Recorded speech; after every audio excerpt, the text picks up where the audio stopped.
Hello, this is Mahua Moitra, Member of Parliament from the All India Trinamool Congress. Today, the 17th of April 2026, is a historic day for India and for India's democracy. We, the United Opposition, the Indian National Congress, the DMK, the Samajwadi Party, the All India Trinamool Congress, and all the other smaller members of the India bloc, the opposition, have resoundingly defeated the ill-thought-out delimitation constitutional amendment brought in by the Modi-led BJP government. They called it a women's reservation bill, when in truth, the women's reservation bill has already been passed in 2023, when all they need to do is to have 1/3 seats reserved out of 543 for women immediately if they wanted to.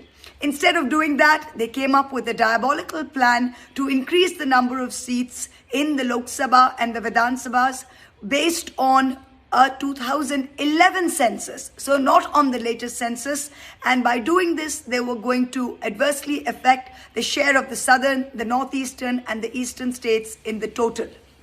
We have resoundingly defeated them. They needed 2/3 majority to pass this constitutional amendment. They got only 298 votes, whereas the opposition got 230 votes. And a lot of us could not even make it because of the elections in our states.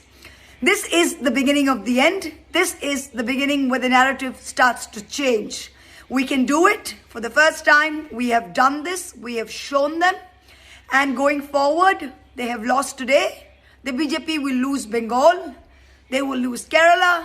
And going on, this will be the beginning of their decline. So Satyamev Jayate, truth always triumphs. We should never give up.